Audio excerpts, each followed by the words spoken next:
괜찮습니다. 좀 밑도 끝도 없죠. 괜찮습니다. 그래서 사실은 거기다 뭘 붙이셔야 되냐면은 이렇게 말씀하시면 좋습니다. 울어도 괜찮습니다. 울어도 괜찮습니다. 안 괜찮은 분 계시는 것 같아요. 울어도 괜찮습니다. 오늘 하나님 말씀은 창세기 50장 15절에서 21절까지 말씀 함께 보겠습니다.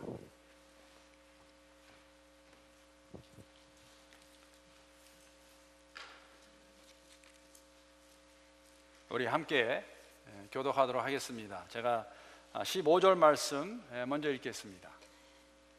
요셉의 형제들이 그들의 아버지가 죽었음을 보고 말하되 요셉이 혹시 우리를 미워하여 우리가 그에게 행한 모든 악을 다 갚지나 아니할까 하고 요셉에게 말을 전하여 이르되 당신의 아버지가 돌아가시기 전에 명령하여 이르시기를 너희는 이같이 요셉에게 이르라 내 형들이 내게 악을 행하였을지라도 이제 바라건대 그들의 허물과 죄를 용서하라 하셨나니 당신 아버지의 하나님의 종들인 우리 죄를 이제 용서하소서 하며 요셉이 그들이 그에게 하는 말을 들을 때에 울었더라.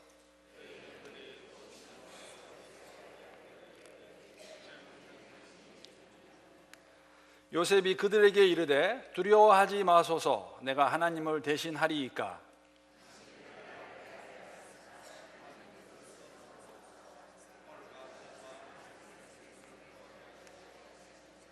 우리 함께 읽겠습니다. 당신들은 두려워하지 마소서 내가 당신들과 당신들의 자녀를 기르리이다 하고 그들을 간곡한 말로 위로하였더라. 아멘. 오늘이 8번째로 요셉의 이야기를 가지고 꿈꾸는 자라는 시리즈로 설교를 마치겠습니다. 8번째. 하나님께서 요셉의 삶을 통해서 저희들에게 보여주신 것들이 있습니다. 기도하며 바라는 것은 우리가 그동안 깨달은 진리를 삶 가운데 적용할 수 있고 또 그러한 삶을 살 수 있는 하나님 목적을 이루어가며 살아갈 수 있는 우리 교회가 될 수 있기를 기도합니다. 오늘 새벽에 말씀을 다시 한번 이렇게 읽다가 제목을 바꿔야겠다는 생각이 들었습니다. 몇 분이나 사실 바뀌어진 제목이 올라간 것을 노리산 분이 계신지 모르겠지만 주보에는 눈물의 목적이라고 되어 있습니다. 주보 보시죠. 근데 제가 목적 있는 눈물로 이렇게 제목을 바꿨습니다. 본문 말씀을 가지고 우리가 눈물을 흘리는데 목적 있는 눈물이 될 수 있기를 바라는 마음으로 말씀을 전하겠습니다. 제가 사진 한 장 가지고 왔는데 한번 보시죠. 이것이 무엇일까? 아마 지금 제가 드린 말씀만 잘 생각해도 이것이 무엇인지 알 것입니다. 그래서 제가 혹시 모르는 분이 계실까 해서 또 다음 거 하나 갖고 왔습니다. 눈물입니다. 그렇죠? 그래서 이것도 사실 이게 저도 처음 보고 저게 눈썹인가 하고 열심히 봤는데 눈썹 맞습니다. 다음 사진 보시면 분명히 알 것입니다. 눈물, 우는 모습입니다. 여러분, 제가 이 사진을 보여드리고 나서 눈물이 무엇입니까? 라고 질문을 드리면 어떻게 대답하시겠습니까? 흘리는 게 눈물이지 뭐 눈물을 무엇이라고 말할 필요가 있을까? 사전적 정의를 보게 되면 굉장히 복잡합니다. 제가 한번 읽어보겠습니다. 각막의 표층에 존재하여 윤활 기능을 하고 세균이나 이물을 세척하고 눈에 영양을 공급하는 다양한 기능을 가지고 있는 체액, 그렇게 되어 있습니다. 좀 더 간단 명료하게 설명한다면 이런 겁니다. 눈을 보호하고 청결을 유지하기 위해 눈물샘에서 분비되는 체액의 한 종류라고 그렇게 정의를 내립니다. 눈물을 그렇게 어렵게 설명할 필요가 있을까? 사실 저는 눈물 하면은 저하고는 사실 굉장히 밀접합니다. 여러분, 제가 언젠가 한번 말씀을 드렸는데 제가 한 10여 년 전에 눈을 라식 수술을 해가지고 많이 건조합니다. 그래서 저는 그 내추럴 티어는 제가 잘 알고 있습니다. 내추럴 티어를 잘 보니까 그것이 뭐냐면은 물과 염화 나트륨. 그래서 어떤 분은 이렇게 눈물을 말할 수도 있어요. H2O 플러스 NaCl. 저게 이제 눈물의 화학 성분입니다. 사실 눈물을 누가 이렇게 대답하겠어요? 눈물이 뭡니까? 그러면 흐르는 게 눈물이라고 말하겠죠. 조선 왕조 18세기 때 심노승이라는 사람이 있었습니다. 1790년에 진사가 되었고 그러나 6년 동안 유배되었다가 50대 중반이나 되어서야 노성현감, 천안군수 등을 역임한 조선 시조 때 사람입니다. 이분을 사실 어떻게 알게 됐냐면은 이분이 31살 때 동갑이었던 아내가 먼저 죽습니다. 그래서 그 아내를 그리워하며 쓴 글들이 있는데, 여러분 2조 때는 남자가 눈물을 흘리는 거 있을 수 없는 일이었어요. 그래서 이분이 그러나 너무 슬퍼해서 세상이 비웃는 것을 무서워해서 발표하지 못했지만은 나중에 보니까는 그분이 무려 66제의 시와 23편의 산문을 안호를 애도하는 글을 남겼는데, 그 중에 뭐가 있냐면은 이분이 눈물을 설명한 글이 있습니다. 좀 산문 같습니다. 제가 한번 읽어보겠습니다. 눈물이란 무엇인가? 눈물은 눈에 있는 것인가 아니면 마음에 있는 것인가? 눈에 있다고 하면 마치 물이 웅덩이에 고여 있는 듯한 것인가? 마음에 있다면 마치 피가 맥을 타고 다니는 것과 같은 것인가? 물은 위에서 아래로 흐르는 법인데 왜 눈물만은 그렇지 않은가? 마음은 아래에 있고 눈은 위에 있는데 어찌 물인데도 아래로부터 위로 가는 이치가 있단 말인가? 눈물은 마음에서 흘러나와 위로 올라가 눈을 통해 흘리는 것이 눈물입니다. 그냥 눈에서 흘리는 눈물 액체로만 보기에는 뭔가가 부족하지요. 왜냐하면 눈물은 무엇인가를 우리에게 말해주고 있기 때문입니다. 눈물 보실 때 여러분 또 우는구나 말할 수도 있지만은 왜 울까? 의미가 무엇일까? 한국말에 이런 말도 있더라고요. 남자는 태어나서 몇 번 운다? 3번 운다. 잘 하시네요. 저는 까먹었었는데 첫 번째 울 때가 태어날 때입니다. 그래서 제가 태어날 때만 울게 되면, 그러면 남아로 태어나서 배가 고프거나 똥 오줌 싸서 울으면 안 되는 것인가 라는 생각을 해봤습니다. 둘째는 부모님이 돌아가실 때 운다고 합니다. 그러면은 사랑하는 아내 혹은 할아버지 할머니가 돌아가실 때 울면은 안 되는 것인가? 아마 그래 심노승이라는 분이 숨어서 글을 썼겠구나 하는 생각을 해보았습니다. 셋째는 언제 웁니까? 나라를 잃을 때 운다고 합니다. 여러분, 나라를 잃고 나서 울면 무슨 소용이 있을까? 운다고 나라가 다시 찾겨지는 것인가? 왜 이런 말이 생겼을까 하는 생각도 해보았습니다. 3번이라는 숫자는 중요한 것 같지 않습니다. 다만 울음이라는 것, 눈물이라는 것이 나약한 모습에 표출할 수 있기 때문에 남자, 특히 군자는 고로 모든 면에서 완벽히 하는 거로 그런 사고가 우리에게 있었기 때문에 남자는 울지 말아야 된다는 것을 표현한 글이 아닌가 생각해 보았습니다. 좋게 얘기하면 남자의 눈물은 무거우며 깊은 의미가 있어야 되는 것을, 있어야 함을 표현하기 위해서 남자는 3번 운다는 말을 쓰지 않았을까. 그래서 그런지 우리 한국 사람들 이런 모습 보면은 이해하고 좋게 생각합니다. 한번 그림 한번 보여주시죠. 김연아가 지난번 동계올림픽 때 금메달 따고 운 모습입니다. 참 아름답게 보이는데, 이런 모습 보면, 다른 모습 보면은 의아해하죠. 왜 그럴까? 오바마 대통령이 우는 모습입니다. 제가 어떤 때 울음인가 제가 알아봤는데 참 대통령도 울더라고요. 근데 여러분 아시지 않습니까? 나이가 들면 남자도 시시때때 그냥 가리지 않고, 시간과 때를 가리지 않고 울더라고요.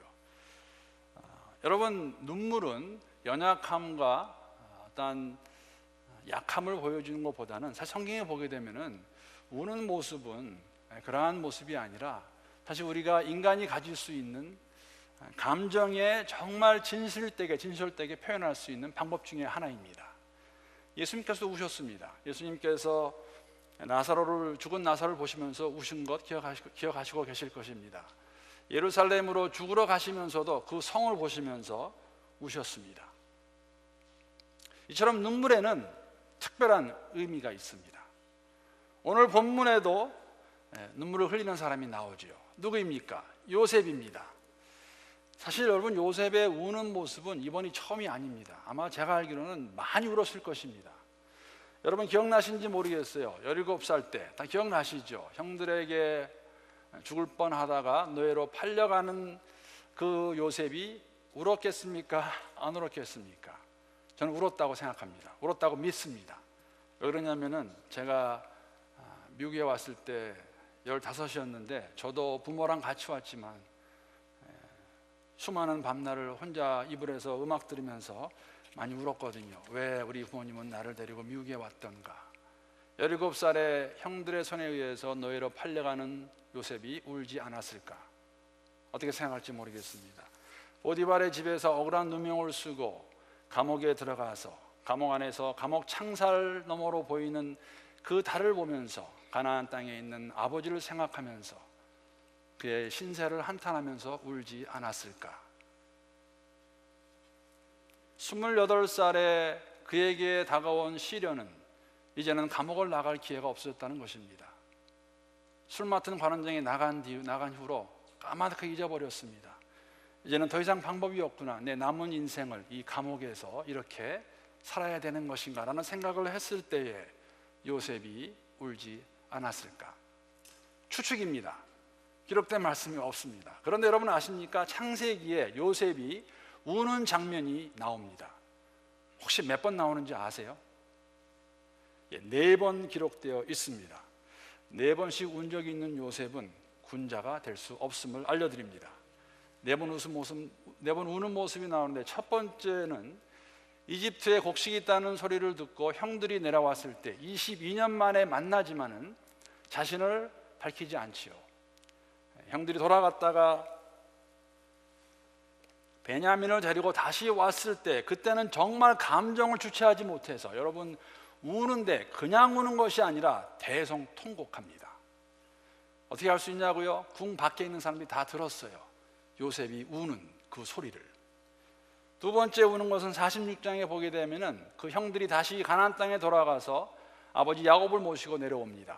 고센 땅에서 아버지를 22년 만에 만난 요셉이 거기서도 대성통곡을 합니다.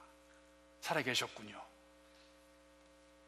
그리고 세 번째 울음이 오늘 50장 1절에 보게 되면은 아버지가 돌아가셨을 때 우는 모습이 나와 있고, 마지막 4번째가 오늘 본문에 나와 있는 형들이 그 앞에 와서 무릎 꿇고 살려달라고 했을 때 요셉이 웁니다.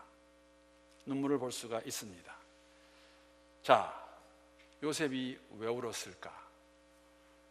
그의 눈물의 의미는 무엇일까? 여러분, 저는 이 요셉이 눈물을 흘리는 시기가 굉장히 의미심장하다고 생각합니다. 굉장히 중요합니다. 왜냐하면은 여러분, 이때의 요셉의 나이가 몇 살인지 아십니까? 창세기 47장에 보게 되면은 이집트로 이주한 이스라엘 백성들이 고센 땅에서 머물게 되는데, 거기서 야곱이 17년을 더 거주하고 죽습니다. 그렇기 때문에 요셉의 나이를 계산하게 되면은 17살 때 팔려가지고 22년 만에 형들과 아버지를 만나게 되고, 17년 더 있었으니까는 17 더하기 22 더하기 17은 몇입니까? 빨리 56이에요. 56 아닙니까? 17 더하기 22 더하기 17은 56 맞잖아요. 요셉이 몇 살에 죽습니까? 110살에 죽습니다. 56살은 그의 인생의 딱 반이에요.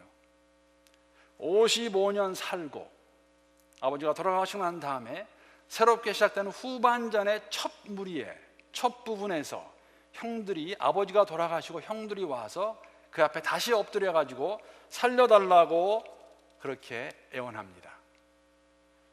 물론 다시 형들의 그 말 가운데서 아버지가 돌아가신 것을 기억하며 울 수도 있겠지만은 그거는 거의 그렇지 않다고 저는 생각합니다. 왜 그러냐면은 여러분, 창세기 49장을 50장을 잘 보시게 되면은 이집트의 총리로 있는 요셉의 아버지 야곱이 돌아갔을 때에 그들이 40일간을 들여서 야곱의 시신이 썩지 않도록 그 시신에 방부제와 향재료를 넣어가지고 미라를 만듭니다.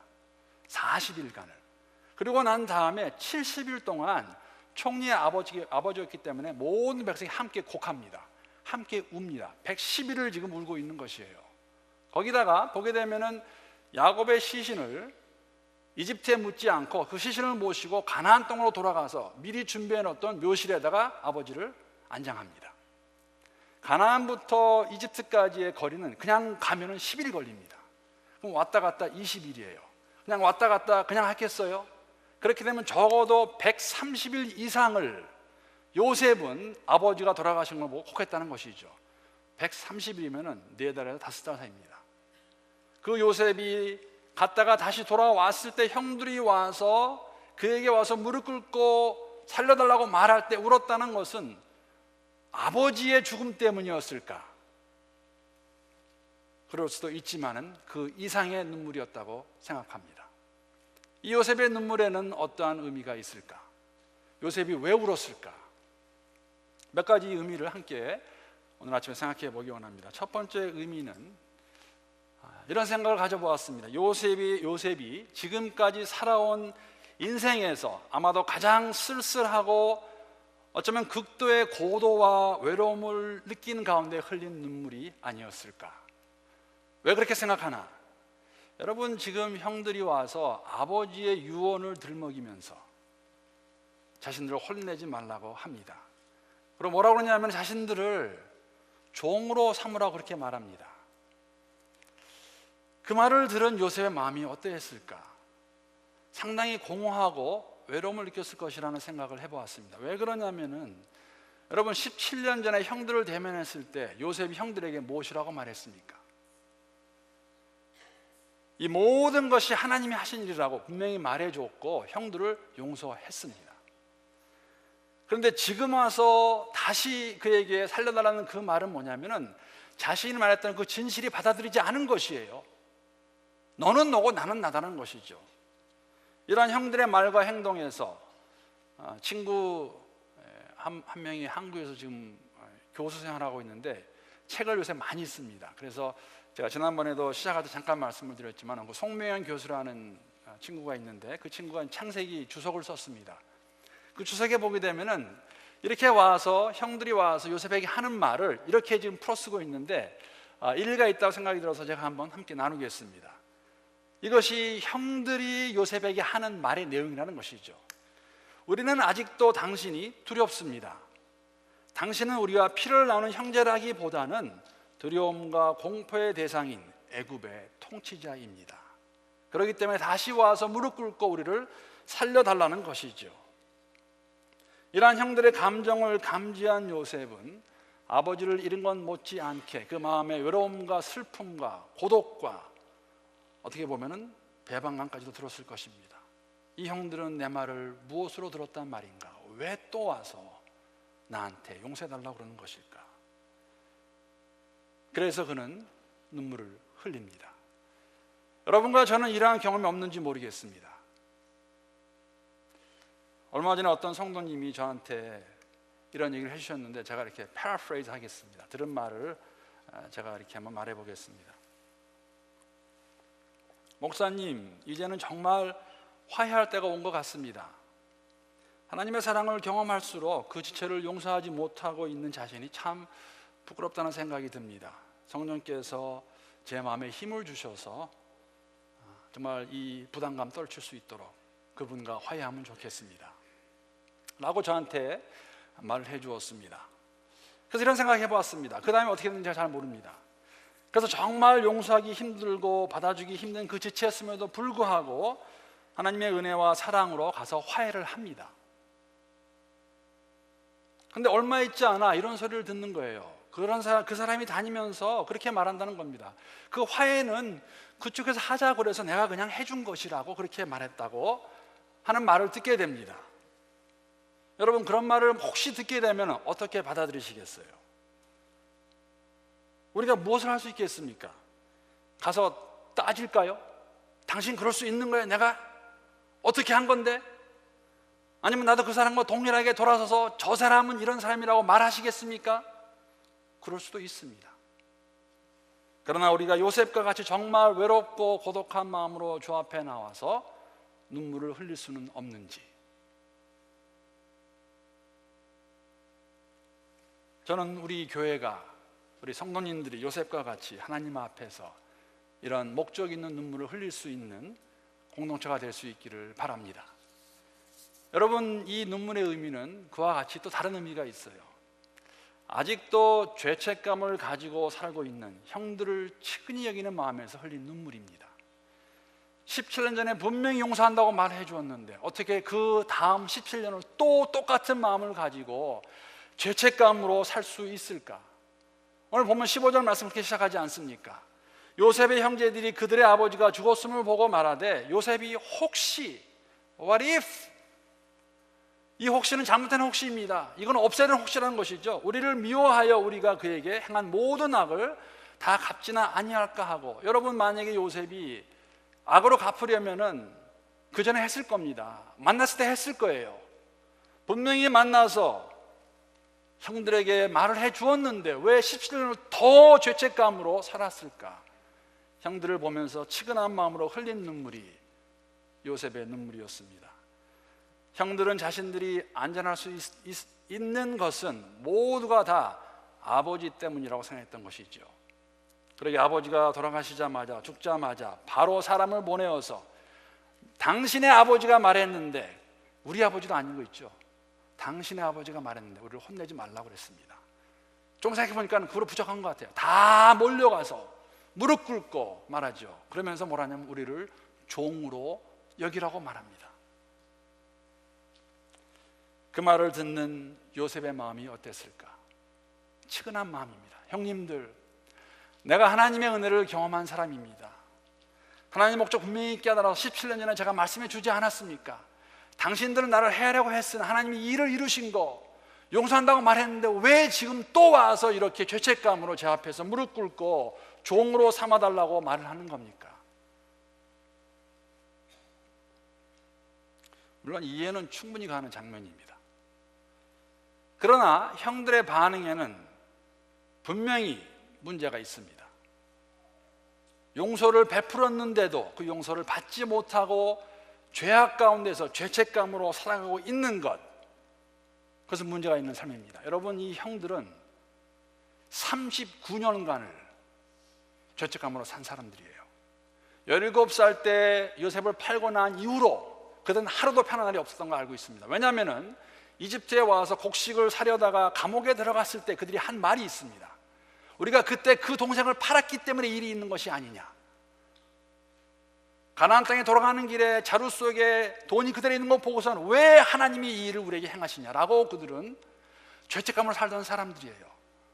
용서를 베풀었는데도 17년 더 죄책감에 살아가는 그 모습 가운데서 요셉은 치근한 마음이 들어 울었다는 것이죠.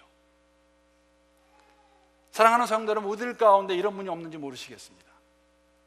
하나님 분명히 약속하시고 용서해 주셨는데 왜 우리가 지금도 만약에 죄책 속에 살아간다면, 죄책감 속에 살아간다면 그것은 하나님 주시는 거 아닙니다.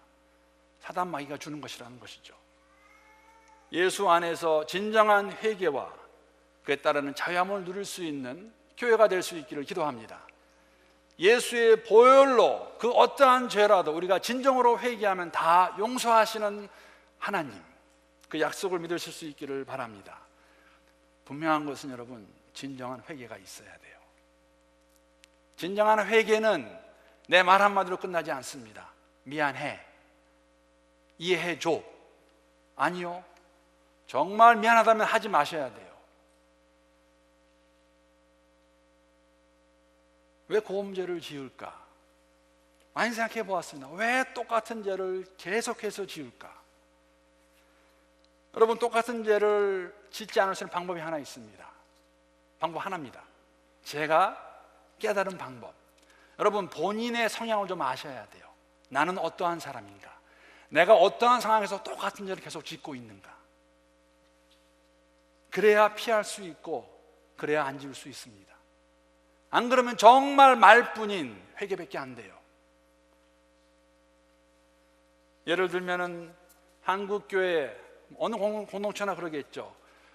공동체를 가장 힘들게 하는 죄 중에 하나가 뭐냐면 입으로 짓는 죄입니다.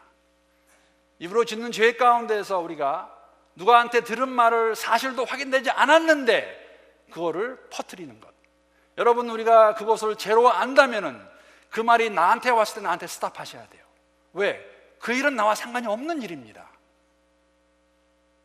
진정한 회개가 있으면 회개에 따른 열매가 있을 것이고 하나님이 용서하시고 복을 주신다는 것, 여러분 입으로만 말하지 말고 우리가 삶 가운데 적용할 수 있어야 되고, 17년 전에 용서를 받았는데 그것을 받아들이지 못하고 사는 사람들 같이 그런 죄책감에 사는 우리가 되지 않기를 바랍니다. 마지막으로 요셉이 흘린 눈물에는 또 다른 의미가 있습니다. 그것은 하나님께 감사하는 눈물이었습니다. 이 감사의 눈물은 요셉이 다시 한번 하나님의 목적을 깨닫는 그런 계기가 됩니다. 여러분, 제가 말씀을 드렸습니다. 지금 56살인 요셉은 앞으로 남은 55년의 삶을 살고 110살에 죽을 것입니다. 성경에는 요셉이 56살 이후로 어떻게 살았는지 기록하고 있지 않습니다. 그러나 저는 분명히 믿는 것, 알고 있는 것, 요셉은 정말 목적이 이끄는 삶을 살았다는 것, 저는 확신합니다. 왜 그런지 아세요? 출애굽기에 가게 되면 출애굽기 1장 8절에 보게 되면은 그때 요셉을 모르는 왕이 바로가 이집트를 다스리게 됩니다. 자, 여러분 잘 알고 계시죠?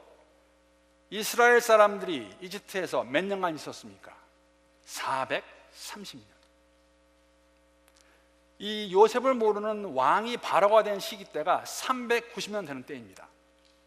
그렇죠. 요셉이 그때 390년 때에 이집트 병사를 죽이고 광야로 도망갔다가 40년 만에 돌아오니까 390년 되는 그 기간, 이집트의 백성들과 적어도 이집트의 바로는 요셉이 누구인가 알았다는 것이에요. 여러분, 390년을 요셉을 알고 있었다는 것을 우리가 생각하게 되면 얼마나 굉장한 일인지 아세요? 그래서 제가 한번 이게 얼마나 긴 시간인가 한번 제가 피부로 느껴보려고 이렇게 생각해 보았습니다. 여러분, 혹시 경종이 누군지 아십니까? 경종? 장희빈은 아시죠? 장희빈은 다 아세요. 장희빈의 아들이 경종입니다. 1724년에 조선 왕조의 20대 왕이었고 제4년 만에 병사하는 왕입니다. 한 300년 전에 우리나라 조선의 왕이었는데 그 왕하는 사람 몇 분이나 계셨습니까? 몇 분이 계셨을 것 같아요. 하물며 히브리 사람인 요셉이 총리였다는 것을 390년간 알았더라면 그가 어떠한 삶을 살고 죽었을까? 추측이 되십니까? 그의 삶은 정말 하나님께서 택하신 목적을 이루어가는 삶을 살았다는 것이죠. 그러면 그가 그렇게 위대한 인물이 될 수 있었던 이유가 무엇일까? 다른 거 아닙니다. 하나님께서 그의 삶을 통해서 보여주신 너는 목적이 있는 삶을 살아야 된다는 것. 왜 나를 선택했나? 왜 나 같은 사람을 11번째 되는 나를 선택하셔서 이집트에 보내시고 총리 만드셔서 형들을 다 만나게 하시고 이스라엘 백성을 이집트로 데려오게 하셨나? 우는 형들의 모습을 보면서 형님들 기억하십시오. 뭘 기억합니까? 오늘 본문 20절 21절에 나오지 않습니까? 우리 한번 함께 오늘 본문 20절 21절 말씀 한 목소리 읽어보겠습니다. 시작. 당신들은 나를 해하려 하였으나 하나님은 그것을 선으로 바꾸사 오늘과 같이 많은 백성의 생명을 구원하게 하시려 하셨나니 당신들은 두려워하지 마소서. 내가 당신들과 당신들의 자녀를 기르리다 하고 그들을 간곡한 말로 위로하였더라. 형님들은 저를 죽이려고 했지만 그런 잘못을 저질렀지만 하나님이 이 모든 것을 합력해서 선을 이루셨습니다. 울지 마십시오. 하나님이 하신 일입니다. 내가 앞으로도 형님들과 형님들 가족들 내가 다 우리말로 하면 먹여 살리겠습니다. 왜? 그것이 하나님이 원하시는 것이었기 때문에, 하나님의 목적이기 때문에. 그러기에 그가 남은 55년의 삶도 그 목적을 가지고 목적이 이끌어가는 삶을 살았다는 것이죠. 동일한 도전이 저와 여러분에게 주어집니다. 예수 구원받고 못하며 살으라고. 여러분, 이 50장 마지막 절에 보게 되면 참 흥미로운 요셉의 고백이 됩니다. 그 고백은 저희들에게 어떻게 살아야 될 것을 가르쳐주고 있어요. 창세기 50장 24절 25절 말씀입니다. 요셉이 죽기 전에 한 말입니다. 요셉이 그의 형제들에게 이르되 나는 죽을 것이나 하나님이 당신을 돌보시고 당신들을 이 땅에서 인도하여 내사 아브라함과 이삭과 야곱에게 맹세하신 땅에 이르게 하리시리라 하고, 요셉이 또 이스라엘 자손에게 맹세시켜 이르기를 하나님이 반드시 당신들을 돌보시리니 당신들은 여기서 내 해골을 메고 올라가겠다 하라 하였더라. 여러분, 요셉은 알고 있었습니다. 그걸 이집트로 보내신 이유는 그곳에서 제가 총리가 되어서 잘 먹고 잘 살다가 죽으라는 것이 아니라 때가 되면 하나님께서 그들을 다 이끌으셔가지고 가나안 땅으로 가실 거는 것 알고 있었어요. 목적은 이집트가 아니었습니다. 목적은 이집트의 총리가 아닙니다. 가나안 땅에 다시 돌아가는 것이라는 것이죠. 요셉은 알고 있습니다. 이집트에 400년 이상 있으면서 큰 민족을 이루고 그 민족을 통해서 하나님이 이루시고자 하는 목적이 있다는 것을 알고 있었기 때문에 너희들이 이 땅을 떠날 때 내 해골을 가지고 내 뼈를 가지고 가나안 땅으로 돌아가겠다. 사랑하는 성도 여러분, 우리는 이런 요셉의 고백을 통해서 무엇을 들을 수 있겠습니까? 주신 하나님 음성이 무엇입니까? 여러분, 우리의 목적지는 본향입니다. 우리는 그곳에서 온 사람들입니다. 우리는 다시 돌아가야 돼요. 이집트가 목적지가 아닙니다. 가나안 땅이라는 것이죠. 거기서 왔기 때문에. 그러면 주어진 이 날들을 어떻게 무엇하며 살아갈 것인가?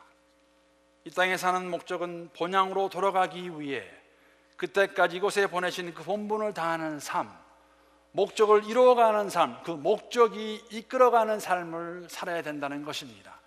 그 삶을 살아갈 때에 우리에게는 눈물이 있을 것입니다. 여러분, 울으셔도 괜찮습니다. 하나님 앞에서 울으세요. 힘들고 어렵고 아플 때, 배반감 느낄 때에, 다 그만두고 싶을 때 우셔도 괜찮습니다. 여러분과 제가 흘리는 모든 눈물에는 분명한 목적이 있기를 기도합니다. 그날까지 우리 모두는 나그네로서 이 목적을 이루어가며 함께 걸어가는 영락 공동체가 될 수 있기를 주님의 이름으로 축복합니다. 기도하시겠습니다. 하나님 감사합니다.